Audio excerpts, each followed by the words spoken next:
त्यावेळेला त्रिमूर्ती होते. त्याच्यामध्ये म्हणजे बॅरिस्टर CB अग्रवाल, बरोबर सर. त्यानंतर एक शंकरराव म्हणजे SG निरगुडकर आणि बाबा भिडे, BN भिडे म्हणजे बाबा भिडे म्हणून प्रख्यात होते. ते ह्याचे सुद्धा होते प्रांताध्यक्ष RSSचे. ती शिक्षा हायकोर्टामध्ये कायम झाली, पण सुप्रीम कोर्टामध्ये निर्दोषी सोडलं त्याला. तर ती बाबांनी जी घेतलेली क्रॉस होती त्याच्यावरच सुप्रीम कोर्टमध्ये ती केस निर्दोष सुटली.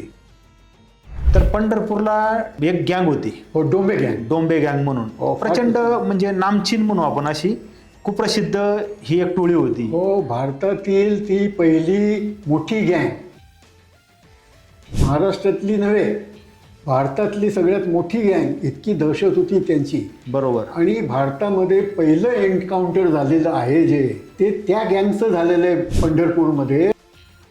आणि 67ला LLB झाल्यानंतर मग आपण ज्युनियरशिप किंवा प्रॅक्टिस कुणाकडे सुरू केली? हो, ते आमचे वडिलांचे आणि चुलत्यांचे ओळखीचे बॅरिस्टर CB अग्रवाल हो म्हणून प्रख्यात वकील तोपर्यंत झालेले होते. तर त्यांच्याकडं मला नेलं त्यांनी, माझ्या चुलत्यांनी, आणि सांगितलं की असं असं आहे, हा झालेला आहे. तर ते म्हणजे ठीक आहे. आम्ही त्या दिवसापासून त्यांचं चेंबर जॉईन केला. बरं.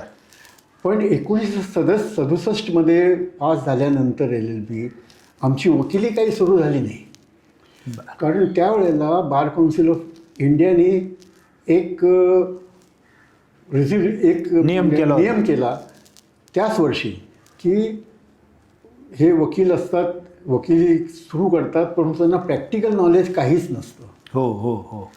म्हणजे प्रोसिजरल ॲक्ट कॉलेजमध्ये शिकवलं जात नाही, civil procedure, criminal procedure, evidence वगैरे. बरोबर. तर त्यांना त्रास होतो, म्हणून वकिलीचं काहीतरी स्टँडर्ड उच्च करावं आपण. हो. म्हणून यांना 1 वर्षाची ही ट्रेनिंग पाहिजे आणि त्यांची आपण परीक्षा घेतली पाहिजे. बरं. प्रोसिजरल लॉमध्ये. आणि ते पास झाल्यानंतर मग त्याला सनद द्यायची. बरोबर. त्याप्रमाणे नाही का आम्ही तिथं ज्युनियरशिप करू लागलो, इंटर्नशिप. हो. आणि त्याचा अभ्यास, त्या पुस्तकांचा, प्रोसिजर लॉचा अभ्यास सुरू केला. बरोबर. तर ते पाहून पुण्यातील बॅरिस्टर अग्रवाल आमचे सिनियर, बरोबर, आणि विजयराव मोहिते, ॲडव्होकेट विजयराव मोहिते, हो, यांच्या मनामध्ये आलं की ह्यांना नुसतं स्वतःहून पास कसं होणार, ह्यांना काहीतरी आपण क्लासेस घेतले पाहिजे. बरोबर बरोबर. मग ती आयडिया त्यांनी अंमलात आणली. आणि पुणे शिवाजीनगर कोर्टाच्या मध्ये जी लायब्ररी आहे त्याच्यामध्ये संध्याकाळी 5 वाजता आमचे क्लासेस त्यांनी घ्यायला सुरुवात केली. प्रत्येक civil procedure code, criminal procedure code, evidence act, हे 3 महत्त्वाचे ॲक्ट आहेत. बरोबर. त्याचं आणि त्याच्याबरोबर प्रोसिजर जे कोर्ट फीज ॲक्ट आहे, stamp act, Bombay stamp act, बरोबर बरोबर, लिमिटेशन ॲक्ट, हो, तेही महत्त्वाचं असतं. तर अशा सगळ्या ॲक्टचं आम्ही तिथं आम्हाला त्यांनी धडे दिले आणि ते अटेंड करत होतो सगळे. आता सर CB अग्रवाल म्हणजे प्रख्यात नाव आहे प्रॅक्टिसमधलं, क्रिमिनल प्रॅक्टिसमध्ये आम्ही सुद्धा ऐकलेलं आहे. हो, म्हणजे आणि सांगतो ढगे साहेब सर की त्यावेळेला त्रिमूर्ती होते. सांगा नाव सांगा आपण. त्याच्यामध्ये म्हणजे बॅरिस्टर CB अग्रवाल, बरोबर सर, क्रिमिनलचे. हो. त्यानंतर एक शंकरराव म्हणजे SG निरगुडकर, बरोबर, हे क्रिमिनलचे वकील, आणि बाबा भिडे. हां, त्यांचं BN भिडे म्हणजे बाबा भिडे म्हणून प्रख्यात होते. ते ह्याचे सुद्धा होते प्रांताध्यक्ष RSSचे. बरं. बाबा भिडे हे क्रिमिनलमध्ये त्रिमूर्ती म्हणून म्हटले जायचे. अच्छा. तर बाबा त्या बॅरिस्टर अग्रवालकडं आम्ही ज्युनियरशिप सुरू केलेली होती. बरोबर. मग सर आता हे जे ज्युनियरशिप आपण सुरू केली किंवा यांनी आपले क्लासेस घ्यायला सुरुवात केली, हो, की हे जे नवीन विद्यार्थी आहेत यांना एक्स्ट्रा काहीतरी नॉलेज किंवा ते खऱ्या अर्थानं वकिली करण्या इतपत त्यांची पात्रता तयार करायची, असा त्यांचा दृष्टिकोन होता. मग ह्या मंडळींनी ते एक्झिक्यूट करताना, ते काही विचार त्यांच्या अंमलात आणताना कोणकोणत्या सिनियर वकिलांचे लेक्चर किंवा आपल्याला मार्गदर्शन कुणाचं मिळलं त्याबद्दल काय सांगता येईल आपल्याला? आम्ही आमची बॅच जी आहे ती फार मोठी भाग्यवान बॅच आम्ही समजतो सर. कारण त्यानंतरचं तसं शिक्षण कुणालाच मिळालं नाही प्रॅक्टिकल. बरं. 1च वर्ष फक्त आम्ही असतानाच ते झालं. त्यामध्ये बॅरिस्टर अग्रवाल स्वतः आम्हाला क्रिमिनल प्रोसिजर कोड शिकवायचे. छान. निरगुडकर साहेबांचे सुद्धा काही 2-4 लेक्चर्स त्याच्यामध्ये ठेवले गेले क्रिमिनलमध्ये. बरोबर. जी कर्णिक उर्फ नानासाहेब कर्णिक म्हणून प्रख्यात सिव्हिलचे वकील हो आहेत. हो. त्यांचा मुलगा दिलीप कर्णिक हे हायकोर्टचे जज झाले बरोबर. मुंबई हायकोर्टचे. त्यांनी आम्हाला सिव्हिल प्रोसिजर कोडमध्ये लेक्चर दिलं. वा. त्याप्रमाणे ड्राफ्टिंग, इंग्रजीमध्ये ड्राफ्टिंग त्यावेळेला नाही का वकिलांचं कमी पडायचं. हो हो. तो विचार करून मग त्यांनी SG फडके म्हणून एक इंग्रजीवर फार मोठे प्रभुत्व असलेले सिव्हिल वकील होते. त्यांचे ड्राफ्टिंगचे नाही का क्लासेस, वर्ग म्हणजे तास आम्हाला त्यांनी लावले. ते येऊन आम्हाला शिकवायचे लायब्ररीमध्ये पुण्यात. बरोबर. आणि त्यांनी शिकवलेलं म्हणजे पहिलं वाक्य शिकवलं त्याने की pleading should be concise and precise. वा. उगीच फाफट पोसारा काही करायचा नाही, पसारा करायचा नाही त्याच्यामध्ये. बरोबर. रिलेव्हंट आहे तेवढं सांगायचं. एव्हिडन्स काय आहे ते सुद्धा लिहायची गरज नाही. आणि त्यांनी आम्हाला नाही का काही मॉडेल्स त्या ड्राफ्टिंगचे दिले. मी जे काय ऐकलेलं आहे हो त्याप्रमाणे ही जी काय बॅच होती आपली 68 सालातली, हो. 1968 सालातली, हो. ही बॅच ह्या अशा अर्थाने भाग्यवान होती की यांना अगदी राम जेठमलानी साहेबांनी सुद्धा त्यावेळेस लेक्चर दिलेले आहे, किंवा अगदी आपले गोविंदराव अधिक असतील, रामराव अधिक असतील, यांनी सुद्धा त्या काळात लेक्चर दिलं असं आम्ही ऐकलेलं आहे. याबद्दल थोडीशी आपण माहिती दिली तर बरोबर. हो अगदी बरोबर आहे सर. त्याचं असं झालं की बॅरिस्टर अग्रवाल हे पूर्ण महाराष्ट्रामध्ये प्रसिद्ध होते. तर त्यांची राम जेठमलानीबद्दल बरोबर चांगली मैत्री होती. अरे वा. तर त्यांनी सांगितलं राम जेठमलानीला की असं असं आम्ही लेक्चर सिरीज सुरू केलेली आहे. तर ते फार खुश झाले. हां. आणि म्हणाले तुम्ही फार एक्सलंट काम करता म्हणाले. माझेही लेक्चर करायला जरूर वाटली तर मी येऊन 1-2 लेक्चर्स देईन म्हटलं. वा. मग आम्हाला काय आम्हाला तर काय माहिती नव्हतं, पण बॅरिस्टर वगैरे पण खुश झाले, विजयराव मोहिते. मग त्यांनी त्यांचे लेक्चर्स आमच्यासाठी ठेवले. आणि बार काउन्सिलने एक विषय ठेवला होता ॲडव्होकेट्स एथिक्स ॲक्ट म्हणून. त्यावर त्यांनी नाही का 2 लेक्चर्स आम्हाला पुण्याला येऊन दिलेले आहेत. खूप छान. त्याचप्रमाणे रामराव अधिकने आम्हाला स्टॅम्प ॲक्टवर लेक्चर दिलेले आहेत. बर.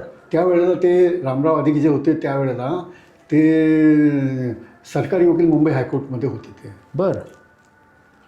आता सर हे थोडासा त्या विषयाला आपण हात घातला म्हणून विचारतोय. ॲडव्होकेट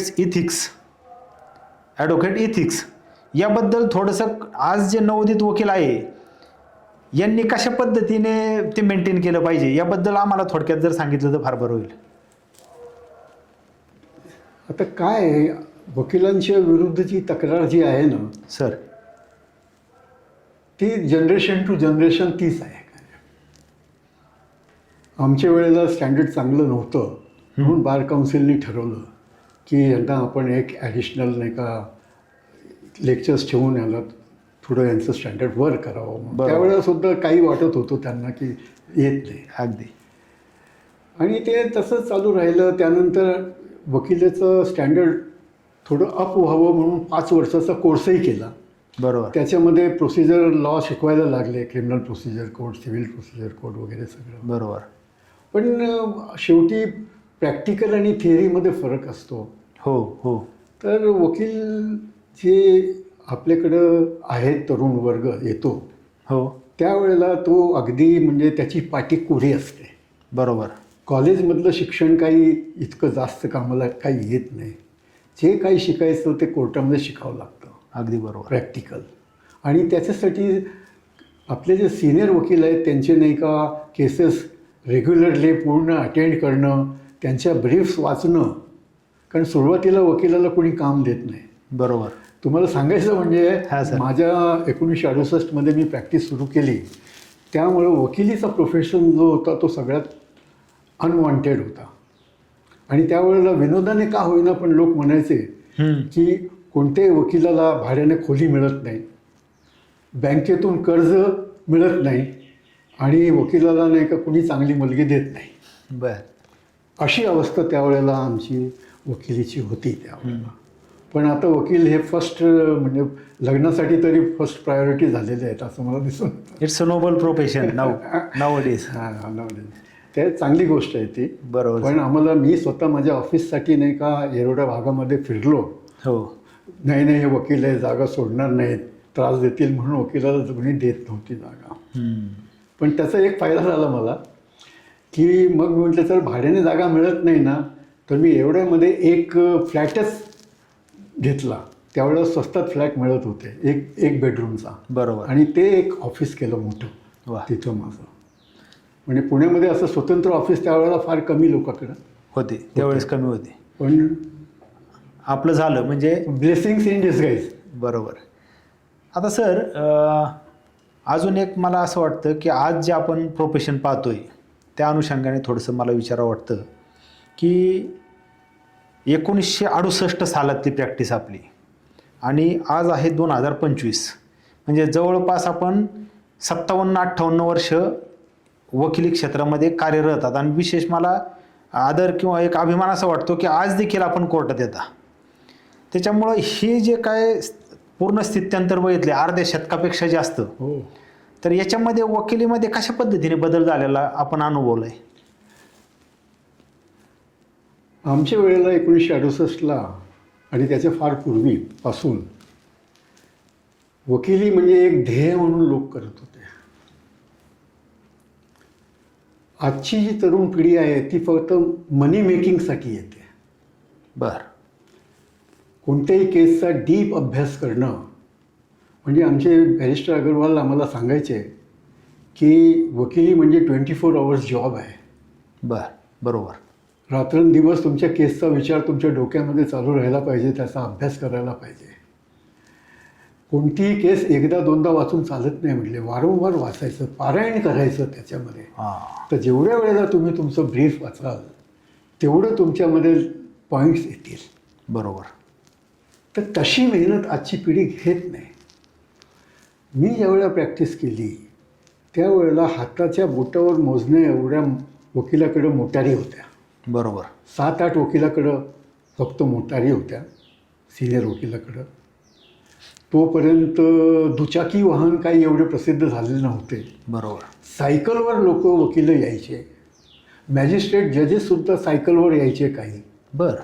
फक्त डिस्ट्रिक्ट जजला सरकारतर्फे एक कार असायची म्हणून ते कारमध्ये यायचे.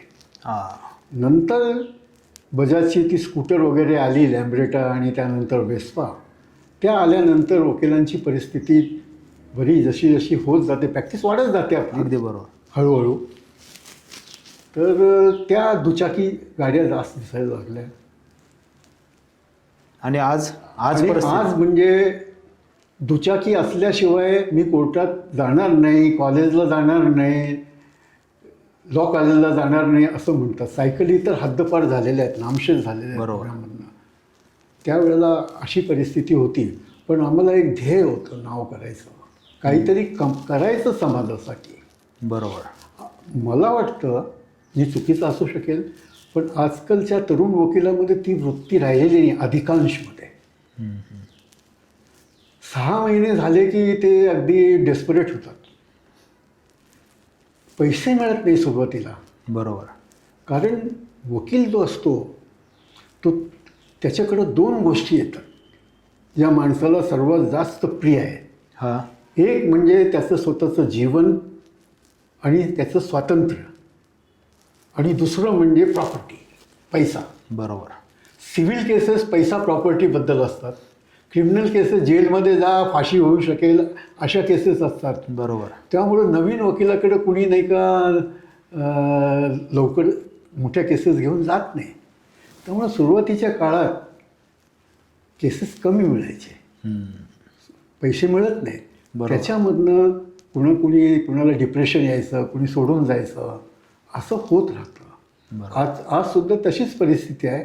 पण आज नाही का वकिलांना जे सिनियर आता झालेले आहेत त्यापैकी पुष्कळचे काहीतरी मानधन काहीतरी ते देतात. बरोबर. त्यामुळे ते तग राहून आहेत.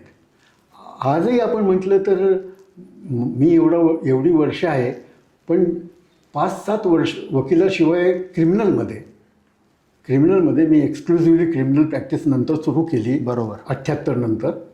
तर काही नामांकित असे वकील काही राहिले नाहीत म्हटलं. बरोबर. दुसरं सर, आपण आता ओघाने ह्या त्रिमूर्तींचा उल्लेख केला. बॅरिस्टर अगरवाल असतील, भिडे सर असतील आणि दुसरे निरगुडकर साहेब असतील. म्हणजे हे एक साधारणतः 70च्या दशकातले आपण म्हणू, 70-80च्या दशकातले हे त्रिमूर्ती नामांकित 90 पर्यंत. तर यांच्याबद्दलचे काही आपले अनुभव, प्रत्यक्ष अनुभवलेले, हे जर आमच्याशी शेअर करता आले तर फार बरं होईल. हो. बाबा भिडे जे होते ते अगदी म्हणजे सदाशिव पेटीसारखे नाही का त्यांचं ड्रेस असायचं, लांब कोट, धोतर, आणि विशेष म्हणजे ते फिरकीचा एक तांब्या असायचा पूर्वी, ज्यात पाणी असायचं. आता बॉटल्स असतात प्लास्टिकच्या, त्यावेळेला तो फिरकीचा तांब्या असायचा. तुम्ही पाहिलं तो फिरकीच्या तांब्यामध्ये स्वतःचं पाणी घेऊन यायचे. कसं वापर करायचं. क्रॉस एक्झामिनेशन कशी घेणार याचं सगळ्यात मोठं उदाहरण म्हणजे बाबा भिडे. अगदी बारीक सारीक गोष्टीच्यावर ते जजला पटेल अशी क्रॉस एक्झामिन घेऊन विटनेसला, साक्षीदारांना नाही का कोड्यात पकडून त्यांच्याबद्दल अविश्वास उत्पन्न करण्यामध्ये एक्सपर्ट होते ते. बाबा भिडे. आणि तुम्हाला सांगतो मी बाबा भिडेबद्दल एक गोष्ट, काही दुसरे तुम्हाला सांगणार नाहीत, की ज्या सगळ्या डिफिकल्ट केसेस असायच्या त्या केसेस त्यांच्याकडे यायच्या.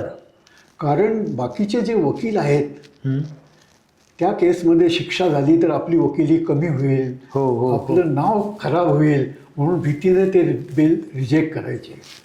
पण बाबा भिडे हा धाडसी वकील होता, करेजस वकील म्हणतो. त्यांनी कन्व्हिक्शन होईल, फाशी होईल ह्या भीतीने कधीही त्यांनी केस नाकारली नाही.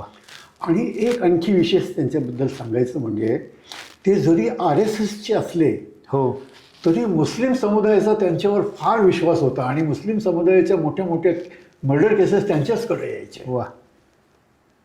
म्हणजे वकिलावरती विश्वास कसा असावा याचं ज्वलंत उदाहरण म्हटलं तर बाबा भिडे. अगदी बरोबर म्हटलं तुम्ही, अगदी उदाहरण. आणि आम्ही सुद्धा त्या गोष्टीने अगदी प्रभावित झालो होतो. बरोबर. आणि भगवद्गीतेमध्ये म्हटलंय की तुम्ही काम करा, कर्म करणं तुमचा अधिकार आहे, फळाची आशा करू नका, यश अपयश येतच राहणार. बरोबर. तर आम्ही कधी 2-3 वर्ष आमची प्रॅक्टिस झाल्यानंतरच्या केसेसमध्ये थोडी ओळख झाली त्यांच्याबरोबर माझी. बॅरिस्टर अगरवालांच्या आमच्या चेंबरमध्ये यायचे, डिस्कस करायचे.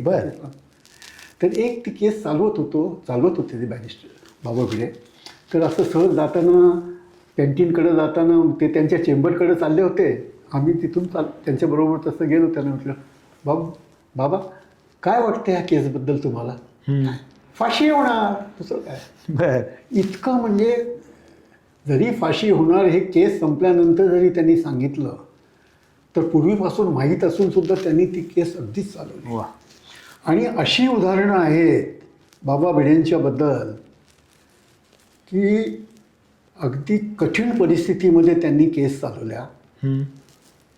म्हणजे तो सारडा म्हणून एक केस झाली, मंजुश्री नावाने प्रसिद्ध.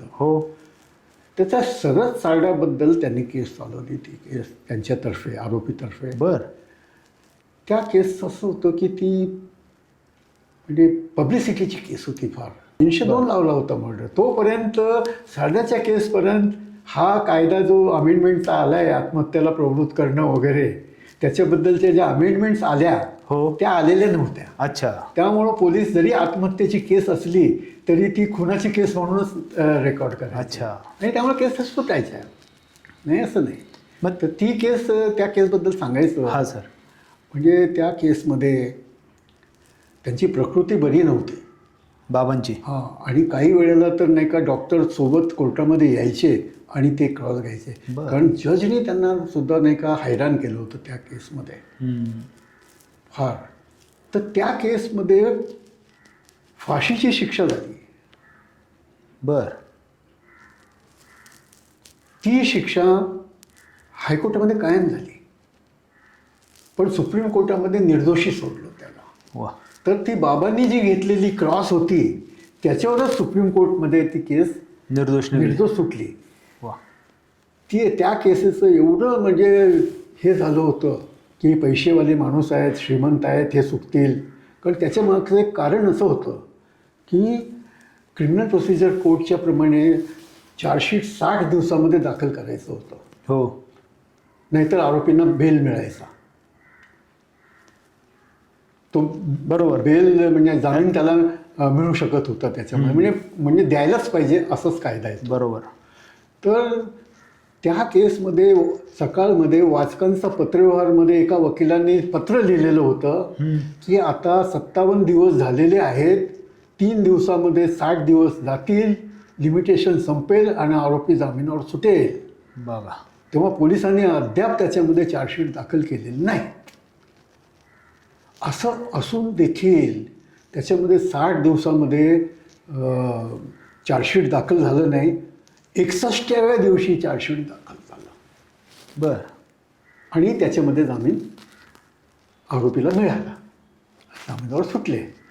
ह्याचा गवगवा पेपरमध्ये तर काय होणार की नाही. बरोबर. सगळं पोलीस खातं अगदी जनक्षोभासाठी होतं. त्यामुळं आरोपींच्या विरुद्ध एक मानसिक ओपिनियन जनतेचं तयार झालेलं होतं. पब्लिक ओपिनियन जे म्हणतात. बरोबर. तर त्यामुळं कदाचित मी सुद्धा म्हणायचो की ही केस सुटली तर सुप्रीम कोर्टात सुटेल, कारण ही केस सोडण्याचं धैर्य एवढ्या पब्लिसिटीमुळं. आता जसं ह्या ट्रायल झालेल्या आहेत बघा, मीडिया ट्रायल्स. बरोबर. त्याप्रमाणे त्यावेळेला एवढं मीडिया हे नव्हते, सोशल मीडिया, पण पेपर्स होते ना. बरोबर.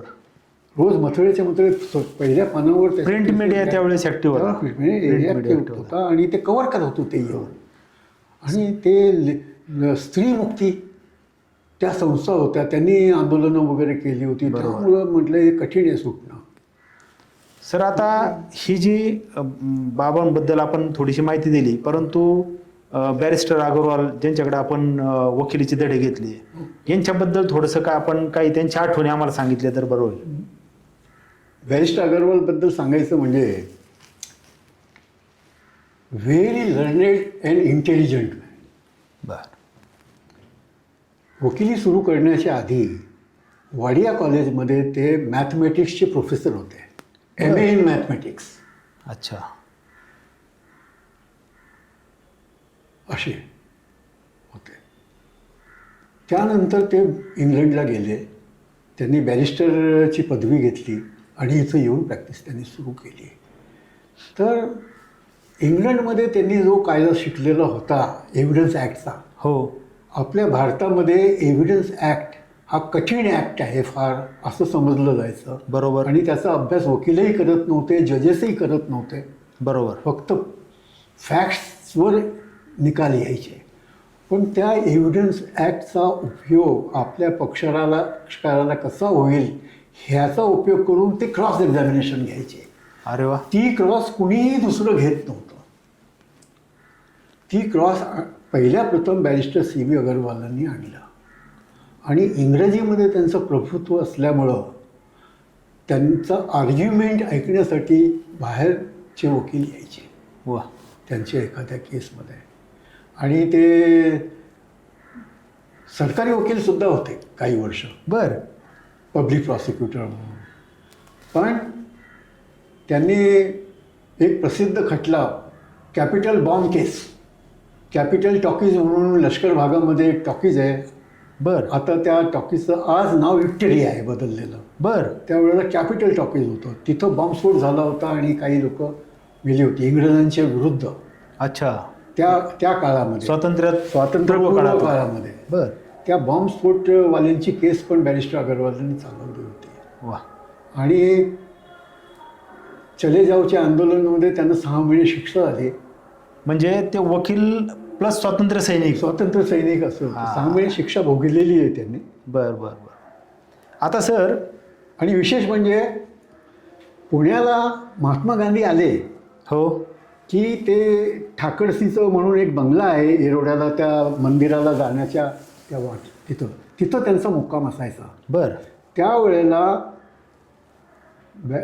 महात्मा गांधींचे व्हॉलेंटियर सेवक हो. म्हणून बॅरिस्टर CB अग्रवाल तिथं त्यांच्याबरोबर राहायचे. अच्छा, म्हणजे प्रत्यक्ष महात्मा गांधींचा सहवास सहवास लाभलेला लावून. असं एक व्यक्ती एक स्वयंसेवक म्हणून, स्वयंसेवक म्हणून. प्रत्यक्ष त्यांच्याशी किती बोलणं झालं काय मला माहिती नाही, बरोबर. पण एक स्वयंसेवक म्हणून होते ते. अगदी बरोबर. त्यांनी केलेले ते काम.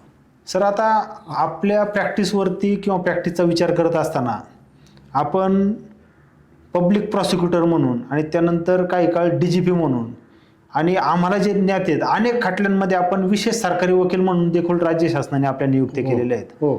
तर मोठमोठ्या म्हणजे टाडाच्या केसेस असतील किंवा राज्यभरात येऊन देशभरात गाजलेल्या काही केसेस आपण विशेष सरकारी वकील म्हणून आणि सरकारी वकील म्हणून चालवलेले आहेत. हो. तर ह्या केसेसमध्ये PV नरसिंहरावांची विशाला म्हणून एक नात होती, हो. जे आपले पंतप्रधान हो. देशाचे, त्यांच्या अपहरणाची एक केस आपण चालवलेली आम्हाला थोडंसं कानावरती आहे किंवा आम्ही ऐकून येते. तर त्याबद्दलची थोडीशी माहिती आम्हाला दिली तर बरं होईल. हो, त्याचं असं, जेव्हा त्या विशाला राव बरोबर. यांची नात ते आपलं भारती विद्यापीठमध्ये ती शिक्षण घेत होती. त्यावेळेला काय झालं, त्याच्या आधी जिंदा आणि सुखा हे 2 अतिरेकी यांच्या केस चालून ते येरवडा जेलमध्ये बंद होते. बरोबर. तर विशालाचं किडनॅपिंग करायचं, अपहरण करायचं आणि त्या ऐवजामध्ये, तिला सोडण्याच्या ऐवजामध्ये ह्या दोघांची सुटका करून घ्यायची. बरोबर. असा त्या अतिरेकी लोकांचा प्लॅन होता. त्यामध्ये त्यांनी तो कट रचला होता. हो. त्याप्रमाणे हे अतिरेकी लोक काही एकदम गुन्हा करत नव्हते. ते पाळत ठेवून त्याला, आता असं प्रसिद्ध शब्द आहे रेकी करायचे. बरोबर. ते रेकी केली त्यांनी विद्यापीठाची अनेक वेळेला. ती कोणत्या हॉस्टेलमध्ये राहते, किती वेळेला, किती वाजता ती कॉलेजमध्ये राहते, कॅन्टीनमध्ये कधी जाते, तिथं किती गर्दी असते, कोणती वेळ सोय आहे, ह्याची ते रेकी करत होते. बरोबर. तसा तो कट शिजला होता. तिचं ॲक्च्युअल अपहरण झालं नाही. ते अपहरण व्हायच्या आधीच ते मुंबईला गेले असताना 2 आरोपी, हो, ते हत्यारं वगैरे घेऊन, म्हणजे AK-47 रायफल त्यांचं फार प्रिय शस्त्र होतं. बरोबर. ते घेऊन ते कारमध्ये ते हिंडायचे. पोलिसाला त्यांची खबर लागली मुंबईच्या. बर. तर तिथे अँटी टेररिस्ट स्क्वॅड म्हणून एक स्क्वॅड असतो मुंबईला. हो. हो. त्या स्क्वॅडला खबर आल्यानंतर त्यांनी सापळा रचला आणि त्या दोघांना नाही का, त्या दहिसरच्या एक नाक्यावर पकडलं. ते पकडल्यानंतर मग त्याच्या इंट्रोगेशनमध्ये त्यांना असं त्यांनी कट केलेलं आहे, त्यासाठी ते पुण्याला आलेले आहेत म्हणून ते कळलं आणि ती केस झाली त्याच्यामुळे. बरोबर. ती केस, पण ती ॲक्च्युअल किडनॅपिंग होऊ शकलं नाही. बरोबर. आणखी 2 दिवस जर ते पकडले गेले नसते तर तिचं अपहरण झालं होतं. बरोबर. आता सर, जिंदा सुखाचा उल्लेख आला आपण, की जिंदा सुखाला सोडण्यासाठी हिचं अपहरण करण्याचा त्यांनी एक कट रचलेला होता. हो. आता जिंदा सुखाच्या केसमध्ये सुद्धा आपण सरकारी वकील म्हणून आपण काम पाहिलेलं आहे. हो, त्यामध्ये माझी सुरुवातीला अपॉइंटमेंट झाली ती ॲडिशनल पब्लिक प्रॉसिक्युटर म्हणून झाली. बरोबर. त्यामध्ये सुरुवातीला ती CBIची केस, ही जी आमची तुम्ही विशालाची सांगितली ती सुद्धा CBIची केस. बरोबर.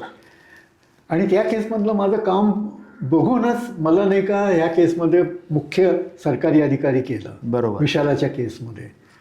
तर त्यामध्ये मग शामराव सावंत म्हणून नाही का एक निवृत्त पब्लिक प्रॉसिक्युटर मुंबईचे होते. बर. आणि एक सय्यद काझी म्हणून त्यांची केस त्यांनी चालवली फ्रॉडची. बर. ज्या केसवर तो मी नव्हेच ही कादंबरी आचार्य अत्रेंनी लिहिली होती. अच्छा. अनेक बायकांना फसवून अनेक लग्न करणारा, हिंदू नावं ठेवून म्हणून पुजारी बनवून अमुक, त्यांनी त्या 5-6 बायकांचं जीवन उद्ध्वस्त केलं होतं त्या सय्यद काझीनी. बर. ती केस शामराव सावंतने चालवली होती. अच्छा. आत्ता आठवलं म्हणून परत सांगतो. हो. हो. की त्यांची मुलगी रंजना देसाई कोर्टाचे जज सुद्धा झाले. अरे वा. सर, पण हे जिंदा सुखाच्या याच्यातले आपले अनुभव थोडेसे शेअर केले का? आपण प्रत्यक्ष ती केस चालवलेली बरेच अंशी. त्यानंतर त्यांची नेमणूक झाल्यानंतर शामराव सावंतचं वय त्यावेळेला झालेलं होतं खूप. बरोबर. आणि ह्याच्यामध्ये प्रचंड साक्षी पुरावा होता. 100च्या वर साक्षीदार होते. एवढी मोठी मोठी व्हॉल्यूम्स होती. बरोबर. आणि केससुद्धा अगदी म्हणजे इंटरनॅशनल, मी मगाशी सांगितल्याप्रमाणे नाही का, त्याला महत्त्व प्राप्त झालेलं होतं. बरोबर. म्हणजे इंटरनॅशनल पेपर्समध्ये ती केस रिपोर्ट व्हायची डे टू डे. बरोबर. फक्त भारतातच नव्हे. हो. तर मग ते बघितल्यानंतर नाही का त्यांना जाणीव झाली की हे माझ्या एकट्याने तर काही झेपणार नाही. बरोबर. म्हणून मग त्यांनी माझं नाव त्यांना माहिती झालं होतं. मी सरकारी वकील असताना एकदा गेलो होतो, तर रंजना देशमुखसुद्धा सरकारी वकील मुंबईमध्ये होत्या. हो. त्यांच्याशी माझी गाठभेट झाली होती. तर रंजना देसाई साहेबांनी नाही का त्यांना कदाचित नाही का ते सांगितलं असेल की असे असे सरकारी वकील रमण अग्रवाल म्हणून आहेत पुण्याला, हो, त्यांना बघा तुम्ही म्हणून. बरोबर. तर मग माझी अपॉइंटमेंट त्यांनी मला विचारलं. मी म्हटलं हो मी करतो म्हणून. त्यावेळेला मी additional public prosecutor for TADA courts होतो. 4 डिस्ट्रिक्टसाठी माझी नेमणूक झाली ती. बरं. 4 जिल्हे, पुणे, ठाणे, रायगड आणि सोलापूर, ह्या केसेससाठी माझी. बरोबर. तर मी होय म्हटलं. मग ती केस चालवण्यासाठी माझी नेमणूक झाल्यानंतर पहिले 3-4 साक्षीदार सामंत साहेबांनी त्यांच्या साक्षी घेतल्या.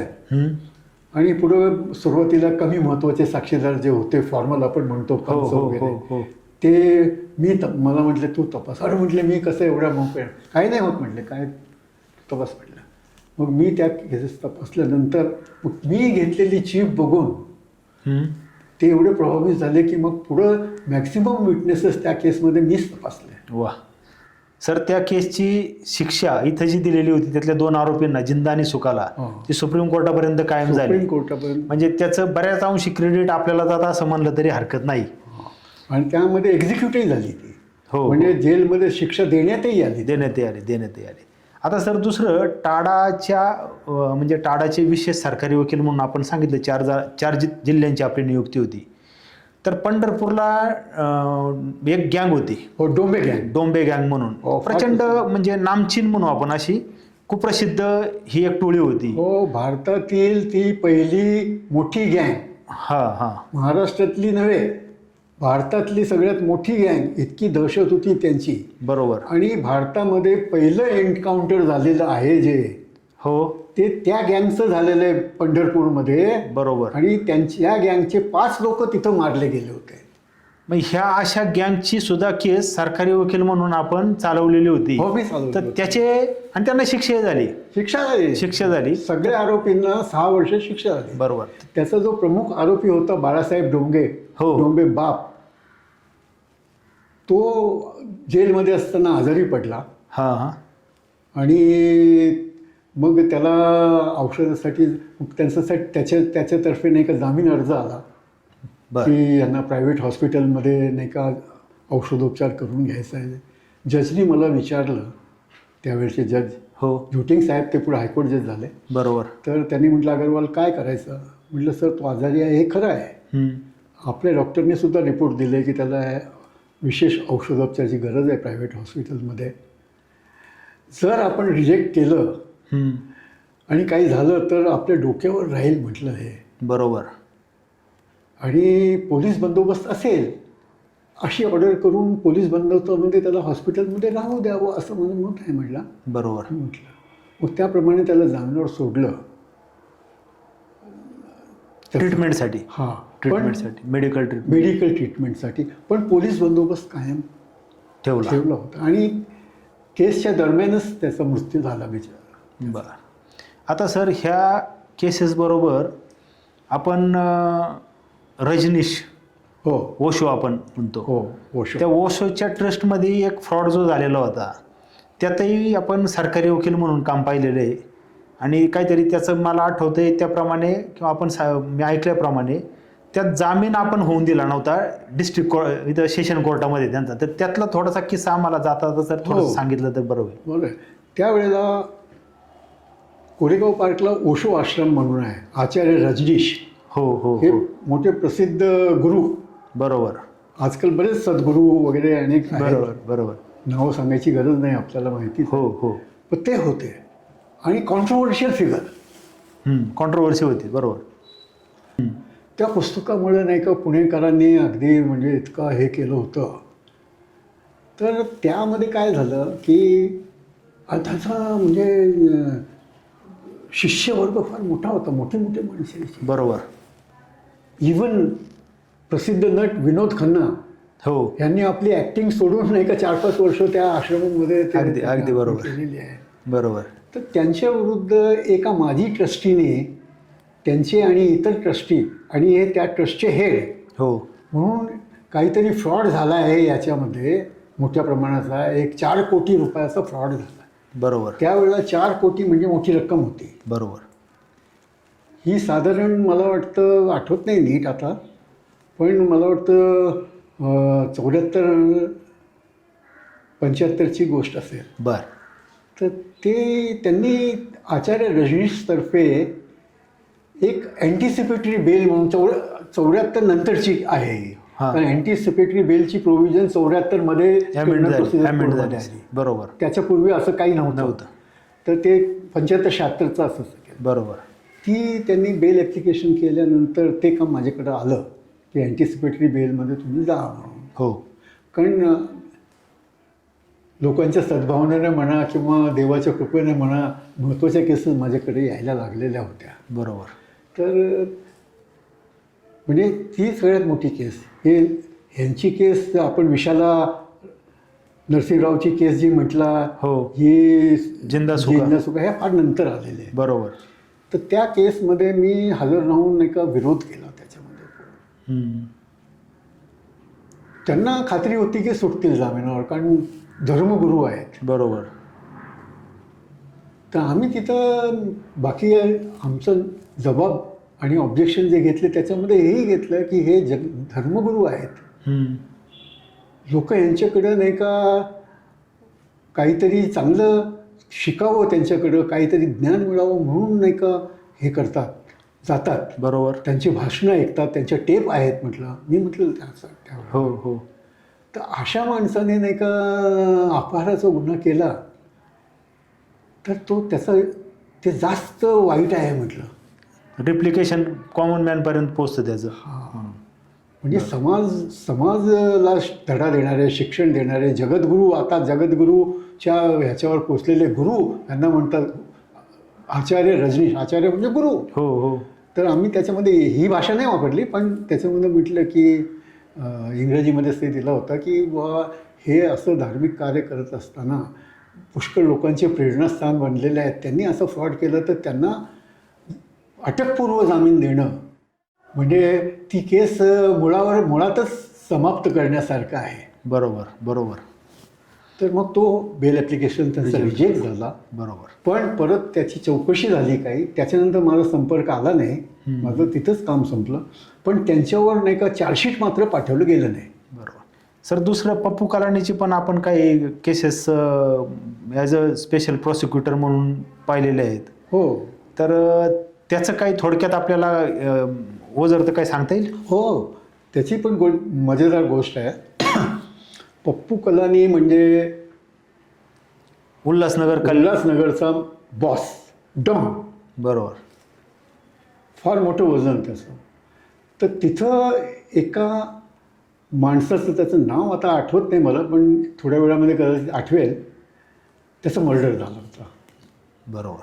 त्या मर्डरमध्ये त्याला आरोपी करण्यात आलेलं होतं आणि पोलिसांनी त्याच्यामध्ये नाही का ताळा लावला. ती ठाणे जिल्ह्यामध्ये असल्यामुळं पुण्याला ते कोर्ट होतं. बरोबर. त्यावेळेला ताडाचं कोर्ट ठाण्याला, सोलापूरला वगैरे नव्हतं, फक्त पुण्यातच. बरोबर. आणि त्यामध्ये मग आता नेहमीप्रमाणेच म्हणावं लागेल की माझी नेमणूक त्याच्यामध्ये झाली की अगदी बरोबर घ्या म्हणून. मग त्याच्यामध्ये आम्ही स्टे दिला आणि त्याचं सुद्धा नाही का जामीन रिजेक्ट झाला आणि त्याला जामिनावर सोडण्यासाठी पैशाचा पाऊस पाडायला तयार होते. इतका पैसा होता. त्याने एक मोठं हॉटेल लोणावळ्याला सुद्धा काढलं होतं. बरं. पप्पू कलानीने. मोठा माणूस, पैसेवाला मोठा माणूस. पण आणि तुम्हाला सांगायचं ढगे साहेब की आमच्या त्या सेवरच सुप्रीम कोर्टापर्यंत त्याचं जामीन झालं नाही. 8 वर्ष तो जेलमध्ये होता. बरोबर. पुढं काही लोकांतर्फे नाही का असं प्रचार करण्यात आला, असं सांगण्यात आलं की ताडाचा दुरुपयोग होतो आहे. आणि खरोखर ताडाचा दुरुपयोग काही केसमध्ये झालेला नाही असं नाही. मी स्वतः त्याला एक साक्षीदार आहे, ते मी सांगेन थोडक्यात तुम्हाला पुढं. पण मी काय म्हणत होतो की त्या ह्याच्यामध्ये त्या केसमध्ये इतका पप्पू कलानीच्या केसमध्ये नाही का इतका पोलिसावर सुद्धा दडपण होतं त्याचं राजकीय आणि आर्थिक दोन्ही दृष्टीने स्ट्रॉंग होता त्याच्यामुळे. पण त्यामध्ये सुद्धा त्याला जामीन मंजूर झाला नाही. बरोबर. सर, आता आपण काही गोष्टींवरती आपण प्रकाश टाकण्याचा प्रयत्न केला. बऱ्याच गोष्टींवरती आपण चालवलेल्या केसेस असतील, त्याच्यानंतर जी काही ही सिनियर मंडळी आपण अनुभवली त्यांच्याकडनं आपल्याला ज्या पद्धतीत शिकायला मिळलं. आणि आपण आपल्या जडणघडणीमध्ये मग आपले गुरु बॅरिस्टर अग्रवाल असतील किंवा अगदी पुढं जायचं म्हटलं तर भिडे साहेब असतील किंवा निरगुडकर सर असतील, मोहिते सर असतील, या सगळ्या मंडळींच्या माध्यमातून त्यांच्याकडे बघून आणि आपली स्वतःची एक वेगळी ओळख आपण निर्माण केली. त्याच्यामुळं आपला अभ्यासाचा एकंदरीत कशा पद्धतीने आपण एखादी केस हातात घेतल्यावरती अभ्यास करता आणि त्याच्यात कशा पद्धतीने आपण स्वतःला झोकून देता हे मी स्वतः ते अनुभवलेले. माझी इच्छा अशी आहे की आज जे नवीन नवोदित वकील या क्षेत्रामध्ये आलेले आहेत किंवा स्वतःचा जम बसू इच्छितात त्यांनी कशा पद्धतीने अभ्यास केला पाहिजे. आणि तुम्ही मागाशी सांगितलं की एव्हिडन्स ॲक्ट हा डिफेन्ससाठी किंवा बचाव पक्षासाठी कशा पद्धतीने वापरायचा याचं खरं जर उदाहरण असेल तर बॅरिस्टर अग्रवाल साहेबांनी ते वापरलं.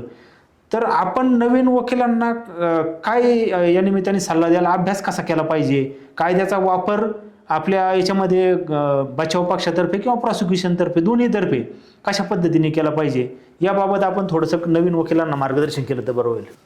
तर ढगे साहेब, त्याच्यामध्ये मी मगाशी सांगितलं त्याप्रमाणे आपल्याकडे जे पोलीस स्टेटमेंट्स आहेत म्हणजे त्याला आपण ब्रीफ म्हणतो, बरोबर, त्याचं लक्षपूर्वक वाचन करायचं. आणि बॅरिस्टर अग्रवाल म्हणत होते की एखाद्या कादंबरीसारखं नाही वाचायचं. ज्ञानेश्वरीचं पारायण जसं रोज रोज करतात, बरोबर, तसं त्याचं वारंवार त्यांनी ती केस वाचली पाहिजे. आणि त्याच्यातले फॅक्ट्स जे आहेत ते त्यांनी अगदी आत्मसात केले पाहिजेत. बरोबर. आणि जे महत्त्वाचे मुद्दे आहेत ते कागदावर लिहून काढायचं. कारण माणसाची जी मेमरी आहे ती वीक आहे. बरोबर बरोबर. त्यामुळे मुद्दे कागदावर लिहिण्याची सवय ठेवायची. अभिमान बाळगायचा नाही की मला सर्व आठवेल, मी बरोबर घेतो. बरोबर. ही तयारी त्यांनी केली पाहिजे. ज्या कलमाखाली गुन्हा रजिस्टर झालेला आहे, चार्जशीट पाठवलेलं आहे, ती कलमं वारंवार वाचायची. त्याच्यावरचे सुप्रीम कोर्ट हायकोर्टाचे जजमेंट्स वाचायचे आणि त्याप्रमाणे त्यांनी आपली क्रॉस ठरवायची आणि तशी घ्यायची. बरोबर. जास्त वकील काय करतात की ते आधी क्रॉस एक्झामिनेशन करतात तयारी न करता आणि मग हायकोर्टाची सुप्रीम कोर्टाची केस मिळते का हे शोधतात. बरोबर. तसं न करता सुरुवातीलाच केसचा पहिला साक्षीदार होण्याच्या आधीच कोणकोणत्या केसेस आपल्या कामाला येणार आहेत, उपयोगी पडणार आहेत, त्याची नोट्स करून त्याच्या कॉपीज काढून त्याप्रमाणे आपली क्रॉस डेव्हलप केली पाहिजे. वा. आणि दुसरं म्हणजे स्वतःकडे जास्त केसेस सुरुवातीला नसतात तेव्हा दुसरे जे प्रसिद्ध वकील आहेत, चांगली क्रॉस घेणारे वकील आहेत, बरोबर, त्यांच्या केसेस जाऊन सकाळपासून संध्याकाळपर्यंत तिथं वाचल्या पाहिजेत. उगीच वेळ घालवायचा नाही. बरोबर. कोर्टामध्ये सकाळी 11 पासून 5:30 पर्यंत वकिलाने राहिलंच पाहिजे. माझं स्वतःचं काम 2 वाजता संपलं म्हणून निघून जातो, बरोबर, असं करायचं नाही. तर असा इतका अभ्यास केल्यानंतर परत क्रॉस एक्झामिनेशन ज्या मोठ्या मोठ्या लोकांनी घेतलेल्या आहेत त्याच्या कॉपीज काढून का घेतलेल्या आहेत म्हणून त्या विचारायचं त्यांना आपले प्रश्न, आपले ज्या काही समस्या असतील ते सिनियर वकिलाकडे घेऊन जायचं, बरोबर. त्यांच्यावर डिस्कस करायचं आणि मग ते जे सांगतील त्याप्रमाणे आपली क्रॉस करायची. हळूहळू तुमची एक विशिष्ट शैली तयार होते. बरोबर. आधी तुम्ही कॉपीज करता, हो हो, मग तुमची एक ढब तयार होते. ती व्हायला काही वर्ष लागतात, पण होईल. पण एवढं त्यांनी मेहनत केली पाहिजे. मेहनतीशिवाय काही नाही. ज्यांना मेहनत करायची नाही, 24 तास अभ्यास करायची सवय नाही. मी रात्री 2-2 वाजता उठून पॉईंट लक्षात आल्यानंतर लिहून काढलं आहे. माझी बायको म्हणायची काय आहे, मी म्हटलं मी सकाळपर्यंत विसरून जाईल. बरोबर. म्हणजे हार्डवर्क आणि प्रचंड इच्छाशक्तीने कोणतंही काम केलं तरच त्याच्यामध्ये यश मिळू शकतं. क्रिमिनलमध्ये मी सांगेन. बरोबर. कारण सिव्हिलचे केसेस जे आहेत हो, त्या प्लिडिंगच्या स्टेजलाच डिसाईड होतात. आता सर मी जे काय आपल्याबद्दल पाहिलेलं आहे आणि मी आपल्याला अनुभवलेलं पण आहे प्रॅक्टिसमध्ये, तर आपण हँडरायटिंग एक्सपर्ट किंवा फॉरेन्सिक बाबत देखील आपला एक वेगळा अभ्यास आहे. हो. तर याचा अभ्यास कशा पद्धतीने करावा यात थोडक्यात म्हणजे आम्हाला जर थोडंसं सांगितलं तर त्याचा निश्चित आम्हाला फायदा होईल सर. त्याचा अभ्यास असं करायचा की व जे तुमच्या केसेस तुमच्याकडे आल्या, हो, तर सिनियर वकिलाकडे जायचं जे फॉरेन्सिक्समध्ये चांगले आहेत, हो, आणि त्यांना विचारायचं. पोस्टमॉर्टम असतो मर्डर केसेसमध्ये, हो, पोस्टमॉर्टम जो फॉर्म असतो त्याच्यामध्ये मेडिकल शब्द असतात. बरोबर. मेडिकल शब्द काही सगळ्यांना कळत नाहीत. बरोबर. तर त्याचा आपल्या व्यवहारामध्ये काय त्याचा शब्द आहे, त्याचा अर्थ काय, तो समजून घ्यायचा. एक मेडिकल डिक्शनरी येते, ती बरोबर. विकत घ्यायची, त्याचा अर्थ बघायचा, डिस्कस करायचा. आणि मेडिकल वर्डचे 2-3 पुस्तकं फेमस आहेत. ती पुस्तकं एक तर मोदी ज्युरिस्प्रुडन्स आहे, मोदी पारिक्स आहे, आणि एक टेलरचं पुस्तक आहे, आता मिळत नाही ते भारतामध्ये, पण डॉक्टर पारिक वगैरे आहे, यांची पुस्तकं वाचायची. आणि तुम्ही एकदा तो विषय म्हणजे एकदा तुम्ही सुरुवात केलं त्याप्रमाणे अभ्यास करायला लागला की हळूहळू तुमचे सगळे दालनं उघडली जातात. बरोबर. आता तुम्ही हँडरायटिंग एक्सपर्टचं म्हटलं, हो, तर या मेडिकल आणि हँडरायटिंग एक्सपर्टमध्ये तुम्ही सांगितल्याप्रमाणे कोणत्याही काही वकिलाकडे केस आली आणि त्यांना मेडिकल आणि हँडरायटिंगबद्दल जर डिफिकल्टी वाटत असली तर मला फक्त त्या एक्सपर्ट विटनेसची उलट तपासणी घेण्यासाठी सुद्धा ते नेमणूक करत होते. बरं. तर त्यामध्ये आम्ही मग त्यामध्ये अभ्यास करून ही पुस्तकं वाचून केलं. मग मला सुद्धा म्हणजे त्यावेळेला सुरुवातीला मी क्रॉस एक्झामिनेशन घेतली आणि आता शेवटची क्रॉस एक्झामिनेशन मी घेतली, त्याच्यामध्ये फार फरक झाला. हँडरायटिंग एक्सपर्टमध्ये मी सांगतो तुम्हाला की हँडरायटिंग एक्सपर्टचं ओपिनियन आहे, ओपिनियन एव्हिडन्स इज नॉट ॲडमिसिबल. बरोबर. पण एक्सपर्ट आहे म्हणून तो एव्हिडन्स ॲडमिसिबल होतो. बरोबर आहे की? बरोबर. तर आधी तो एक्सपर्ट आहे हे त्यांनी सांगायला पाहिजे प्रॉसिक्युशन सिद्ध करायला. त्याचं विशेष ज्ञान त्याला आहे, स्पेशल नॉलेज आहे हे करायला पाहिजे. आणि रिझनिंग दिल्या पाहिजेत की का त्याने हे मत बनवलं आहे. आणि तो इंडिपेंडेंट विटनेस म्हणून तो गणला जातो. बरोबर. बरोबर. बरोबर आहे की नाही? अगदी बरोबर. तर आम्ही बऱ्याच क्लासेस घेऊन आमच्या केसेस सुटल्यासुद्धा, पण नंतर मी ते एकदा पाहिलं हँडरायटिंग एक्सपर्ट, तर माझ्या लक्षात आलं की हा माणूस हँडरायटिंग एक्सपर्ट हा CID डिपार्टमेंटचाच माणूस आहे. बर. He is appointed by CID department police. He is interested witness for prosecution. Becomes interesting. मग आम्ही माहिती काढली तर त्याच्यामध्ये कळलं की हँडरायटिंग एक्सपर्टचं ऑफिस जे आहे ते सुप्रिटेंडेंट ऑफ पोलीसच्या ऑफिसमध्येच आहे, त्याच बिल्डिंगमध्ये आहे. बर. मग आणखी माहिती काढली आम्ही, तर माझं झालं की हे त्यांचं कॉन्फिडेन्शियल रिपोर्टसुद्धा कुणीतरी पाठवत असेल ना. हो. तर मी विचारलं की बुवा तुमचं कॉन्फिडेन्शियल रिपोर्ट कोण पाठवतो, तर म्हणाला की हे DYSP पाठवतात. बर. CR. म्हणजे मग तुमचं पगारपत्रक कोण तयार करतं, तोही पोलीस अधिकारी तयार करतो. म्हणजे इकॉनॉमिकली ऑल्सो इज डिपेंडेंट. आणि त्याचं चांगलं मत व्हायला पाहिजे तर पोलिसांना खुश केलंच पाहिजे. अगदी बरोबर. मग आता ते माझ्या क्रॉसमध्ये ते यायला लागलं. बरोबर. ते सुरुवातीला नव्हतं, कारण मला सुद्धा त्याचं हे कळलेलं नव्हतं, कोडं उलगडलेलं नव्हतं तोपर्यंत. बरोबर. मग मी औरंगाबादला एक केस चालवली, याच्यावर सोडवली. मोठी महत्त्वाची केस होती ती. आता सांगणं म्हणजे वेळेचा आपल्याकडे कमी आहे, तर त्याच्यामध्ये मी उल्लेख केला होता. आणि आपल्याकडं ती हँडरायटिंग एक्सपर्ट म्हणजे भिंग हो ते पाहिजे. त्यानंतर लूप म्हणजे काय हे म्हणजे काय ते सगळे शास्त्र. बरोबर. पण व्हेरी इंटरेस्टिंग, व्हेरी इंटरेस्टिंग. निश्चित सर, आपण ज्या पद्धतीने आता ह्या वेगवेगळ्या केसेस ज्या आपण चालवल्या आणि त्यातनं आमच्यासारख्यांना त्या केसेस आणि त्यावेळची परिस्थिती कशी होती हे समजून सांगितलं. त्याचबरोबर कायद्यामध्ये कशा पद्धतीने बदल होत गेला आणि कायदा हा कसा वापरला पाहिजे याबद्दलचं जे काही आपण नॉलेज दिलं त्याबद्दल मी आपला खूप ऋणी आहे. धन्यवाद सर.